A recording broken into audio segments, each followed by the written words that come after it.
मैंने जितनी कविताएं लिखी हैं उससे ज़्यादा उसकी किताबें हैं, क्योंकि इसे कविता के अलावा कोई काम नहीं है, मुझे कविता के अलावा सारे काम हैं।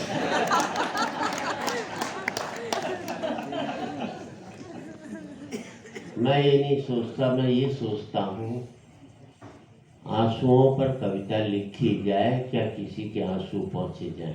वाह वाह वाह वाह तो वाह प्राथमिकता मैं आंसू पहुँचने को देता हूँ, आंसू वाह, पर कविता लिखने को नहीं देता। ये बहुत बड़ी बात है। और गोयल जी यहाँ बैठे हैं, विधानसभा अध्यक्ष। अभी राजेंद्र अग्रवाल जी जो संसद सदस्य थे मेरठ से, बहुत बड़ी बात की कि राजनीतिक कवि जो है राजनीति का गिरेबान पकड़ सकता है। आज हकीकत यही है कि अगर कवि सही बोले तो राजनीति उसका गिरेबान पकड़ लेगी। कविता का संकट नहीं खत्म हुआ, कविता लिखना का संकट बहुत बड़ा बना हुआ है। फिर भी हम कवि कहते हैं कि सारी उम्र बिता सकते हैं खामोशी की गलियों में, मेरी जीभ काट दे बहरे ये मुझको मंजूर नहीं। वाह वाह वाह। हम सब कवियों के आगे एक संकट है कि सत्य बोले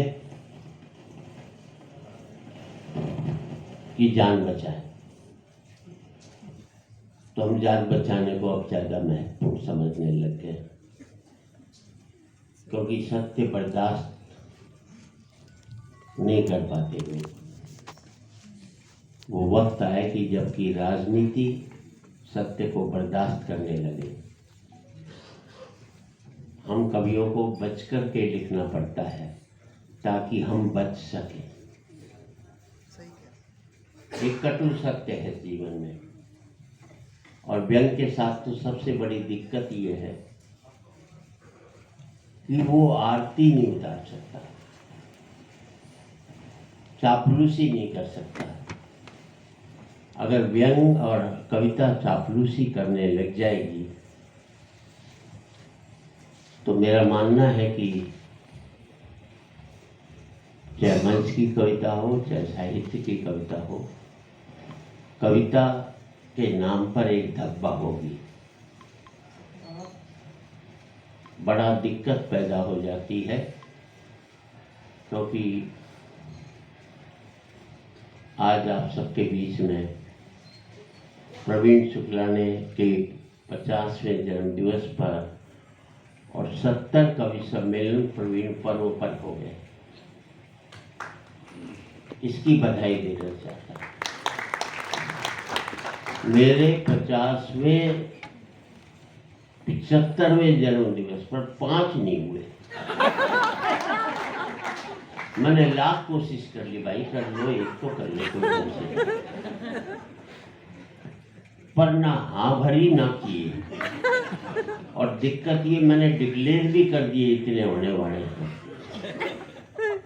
पर वो क्या हुए, बस वही हुए। मैंने 2-4 अपने लोग बुलाए, उन पर कुछ खर्चा पानी किया, पीछे बैनर लगवा दिया, पहला पर्व, दूसरा पर्व, तीसरा पर्व, और फिर चौथे के बाद लिखवा दिया अंतिम पर्व।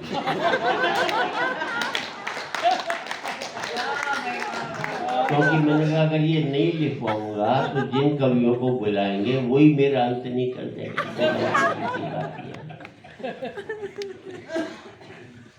तो सबसे बड़ी दिक्कत ये होती है, ये सम्मान जो है आप में गर्व भर देते हैं, आपके पैर जमीन से अलग होने लगते हैं। जीवन में कितनी भी तरक्की कर लेना, बस एक बात देखते रहना कि भाई तेरे पाँव ने जमीन तो नहीं छोड़ी।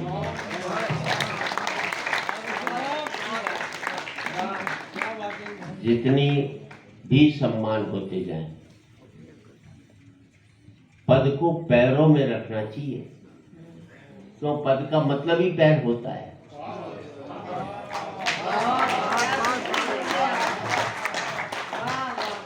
जिस दिन पद आपके सर पर बैठ जाएगा तो समझ लेना तुम्हारा साहित्य पैरों में आ जाएगा।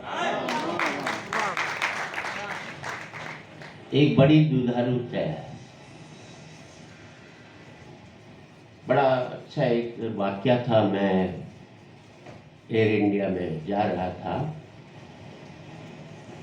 एयर इंडिया बताने